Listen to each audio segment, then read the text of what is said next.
Yeah. All right, we're gonna get started. Okay, ready? Yeah. Okay. Welcome to the Own Your Own Shit Show, where we talk about how your mind and body affect your whole health. I'm Lisa. And I'm Andrea. And we have some websites down below that you can just click the link and check us out individually. Exactly. Because we're pretty cool people. Yeah. Yeah. We are. But we didn't tell you that. No. Technically. No.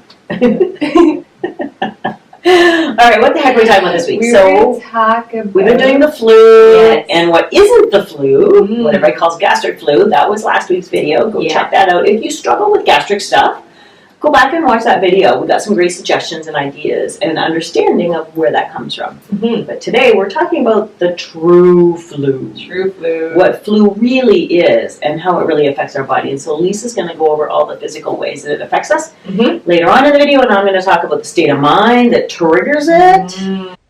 Hey, just a quick heads up. Content here may not appeal to everyone.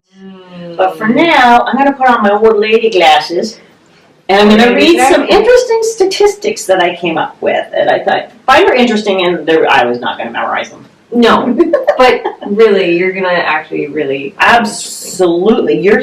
When I read these, I was like, Yeah, what the? Seriously? Yeah. I mean, I know, again, I don't get the flu vaccine, you don't either, and I don't usually get the flu, No. but these statistics they will blow your mind. Whoa.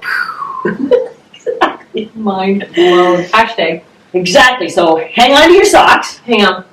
and listen.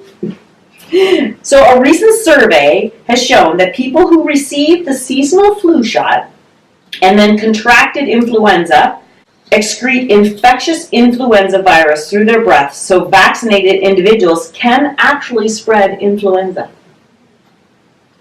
Who knew? I know. I never I never heard that either, but this was a recent survey. With each successive annual flu vaccination, the theoretical protection from the vaccine appears to actually diminish.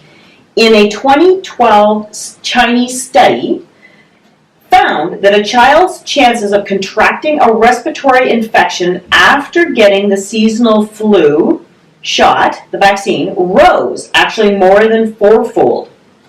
Whoa. I know. And researchers published in 2014 concluded that the resistance to influenza-related illnesses in persons 9 years and older in the U.S. was greatest among those who had not received a flu shot in the previous 5 years. So if you've not received a flu shot, you're actually less susceptible to getting the flu.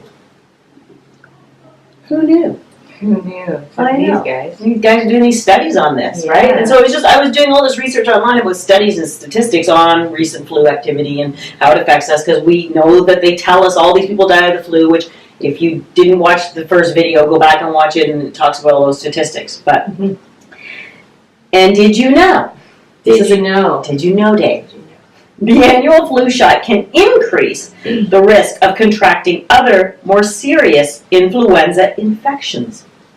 Did you know that? Canadian research reported in 2010 that people who had received the seasonal flu vaccine in 2008 had twice the risk of getting sick with that pandemic H1N1 flu virus. That's what happened, statistically, requiring medical attention compared to those who did not receive a flu vaccine in the previous years. I know, crazy stuff, eh? I got the H1N1 because I was scared. Worried about it? I was. Yeah. Because I was working in the ICU at that time. Yeah, makes sense. We even had to work in that, it was a different room with different air pressure or something. Yeah. Interesting. So I was a little nervous. Yeah. Well, and again, if you haven't watched the other videos, we talk about how actually that fear of getting the virus will make you prone to getting the virus. Yeah. So not only the state of mind, but actually, and I just pulled my hair. I saw that. I was like, oh, that was good. How'd that feel? Not only the state of mind can create that susceptibility in you, like feeling like, oh my God, I am actually going to get it, right? But just the fact that you've now had a vaccine in previous years can make you more susceptible to getting it in the future. Craziness. So you might want to find alternate ways, and we're going to talk about ways at the end of this video to prevent the flu in the most efficient and best way possible. Yeah. Okay. There you go. So what is influenza really? The flu, influenza, really is, it's a cold. It's like a really bad cold. So you have a sore throat, you have a cough, you have fever, body aches, chills. Cough. Yeah, cough. Yeah, It's all upper respiratory, upper right? respiratory. Exactly. Not the gastric flu. It is all upper respiratory. And it can be confused. There are a number of other viruses out there. Yep. You know, and again, the statistics on all these people that die from the flu every year, no. There is a bazillion and one different viruses that cause horrible bronchial coughs, right? I mean, you got pertussis, you have diphtheria, and even though there's vaccines for those, we still get those. Don't think we don't. They just don't tell you that they're out there still. Interesting. They are. Huh. Yep, exactly. Or pneumonia. There's so many, you know, that you could get that are all upper respiratory, right? And every one of them will be prevented by the ideas we're going to give you at the end. Yeah. So try. Yeah, exactly. So typically in body too, you get the muscle aches, which makes you elevate your shoulders, and then that creates tension headaches too. So if you're already tight in your shoulders, you might have a latent trigger point or referral pattern, which always goes up to your head, even into the neck too. So if you're like this, you're going to create tension into your head. So that's going to create more headaches. You're dehydrated because you've increased metabolism to increase your body temperature for fever, to get rid of the virus. So there's that too. So even shaking and chills will create more metabolism and more muscle aches. So yeah, drinking water. Yeah, and I was just thinking that too. So that's one of the big differences too between the gastric flu and true flu, is that there are more body aches and there is more fever and infection, because it's an infection, right? So there is more of that cold and hot and cold and hot and cold and hot, as opposed to when you just have the stomach stuff, right? Yeah, there's not so much. Yeah, so if you're really running a temperature, that's a good indicator that you actually have a fever. And we talked about temperature in a couple of videos back. We were talking about just infections in general and colds and stuff, and actually the importance of a fever. So go back and watch those ones. Yeah. Okay, so that's how it affects physical body. And, you know, we've talked about how, you know, fear makes you susceptible, and that's truly what creates influenza. So the state of mind that triggers influenza is a feeling of being vulnerable and weak and susceptible. Just like we said, so that thought that, oh my God, I'm going to get this, you know, like you with the Norwalk even, that belief is actually what triggers us to be more susceptible to influenza. Yeah, because it's the same as we said before, it's what vibration you resonate on. That's right. If you're resonating on, oh, the flu, fear, then of course what you resist persists, so it's going to come to you. You're attracting exactly the flu. Yeah. Yeah, interesting. So interesting statistics on, again, until we decided we were going to do these shows, I had not even thought to look up statistics. I was just looking up statistics on, what the CDC says, you know, how many people are infected every year and what the true rate really is. And so I was looking for that information, but that other information about the breath, you're more prone to actually giving it off. I know. Who knew that? So I'm going to be walking around and I'm going to say, have you recently had a flu vaccine? Okay, please don't breathe on me. But you know what's so funny? I just thought of this, is that the last year that I was a nurse, they were making anyone who didn't have their flu vaccine wear a mask. But it should actually, in reality, be the opposite. If you've had a flu vaccine, you should be having the mask so that you don't give it to somebody else. Okay? Okay, there we're you going go. to start that. Yeah. Exactly. If you've been out and you go get your flu vaccine, wear a mask so that we all know. That's like called bullying, and we're all going to point fingers at you. No, we're not. No. Everybody has free choice, and I understand the reason to prevent. Absolutely, I do. For sure. You know, nobody wants to get sick. No. And if you have, you know, elderly people who are immune compromised and all that kind of stuff around you, I get wanting to make sure that you're not going to infect them. Yeah. But knowing that getting the flu vaccine can be the reason why you now give it to your elderly grandparent might make you think twice. Yeah, it's power. Knowledge is power. Exactly. So why don't we go into some great tips and suggestions then on all the ways to prevent the true bronchial flu, Yeah. so that you don't have to get the vaccine. There are really great ways. So number one, I'm going to state obviously is go to the link below and get your healthy immunity kit.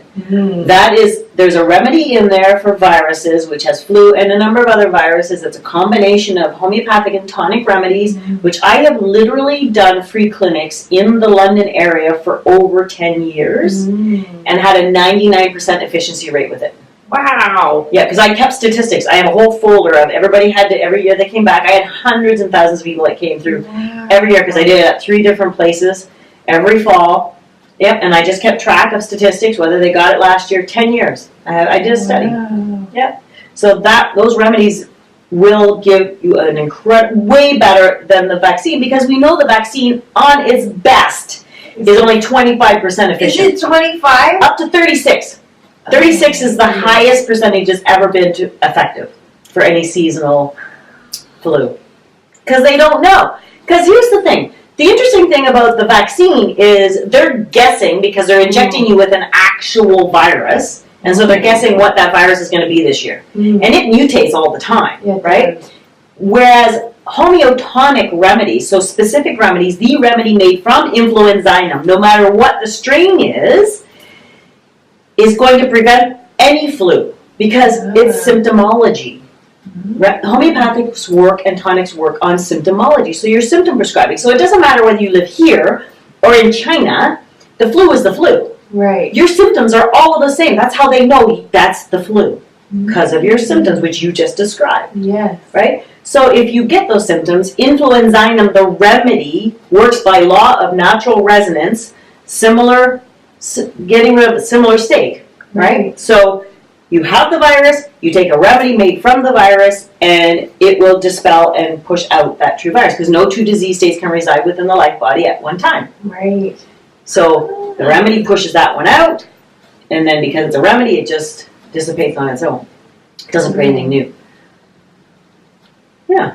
Crazy stuff. I know. Crazy, and the numbers don't lie.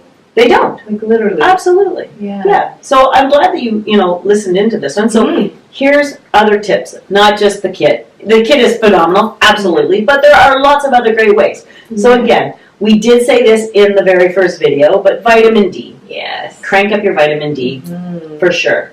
Tons of vitamin C, and good vitamin C, right? And quercetin and those kind of things, right? And then zinc. Zinc is actually one of the best ones so if you feel like you have a tickle coming on and you know that something's coming on and you get that tickle in your throat, that's how most things start, right? Yeah. They always kind of do for me. I got that, I feel like something's coming, right? Get some zinc lozenges, right? Jack up your vitamin C, get some zinc lozenges, and start right away, because zinc will actually kill that infection. Yeah. Or garlic cloves. I literally swallow garlic cloves. And probiotics. I know. I told my fitness instructor. Remember in the last video I talked about how he was so afraid he was going to get, or he wasn't afraid he was going to get sick. Right. And I said, well, you could do some preventative ideas. I suggested probiotics, which he knew that one. Oh, that's good. I said my go-to remedies, probiotics, or garlic. I literally will take a garlic clove and I'll put it whole and I chomp it a couple times to open it up, and then I swallow it with a big glass of water. Gotta do what you gotta do. Yeah, but garlic kills everything. Yeah, that's true. Even vampires. Exactly. And if a vampire is coming at you with the flu, and they just had the flu vaccine, run! Unless you have garlic in your mouth. But still run. Yeah, and get that garlic. Yeah. We're awesome. Vampires. Oh my goodness. All right, well, we hope that this has been informative. Yes. I think those statistics are amazing. If you have another statistic, or you have gotten a flu vaccine in the past and still contracted the flu, or vice versa, let us know. Yeah. Put it in the comments below. Yeah. We want to know. And subscribe and ring the little bell so that you know when we're posting videos, which is every week on Thursday. But Exactly. But you want to be the first one to you see want us. to be the first one. Yeah. You can tell all your friends. And then you sound really brilliant. Yeah. Memorize some of those statistics I gave this week. Actually, I'm going to be sharing those with you because they literally blew my mind when I discovered them. I was like, because I've been in this a long time and I've been giving out flu remedies for 14 years, Jeez. but I'd never see. Well, those are new statistics, so I guess that's why I didn't see them. Sure. That's okay. The new is good. It is The good. new is good. Exactly. Yeah. Anyway, thank you so much for being here. Yeah, thanks so much. And just remember that the only thing you can control in life is yourself. Exactly. And for the rest of this week, be authentic, be empowered, and own it completely. Bye. Don't forget to connect with us on your favorite social media sites so you can share your whole healthcare woes, wins, and other shit you'd like to discuss with us.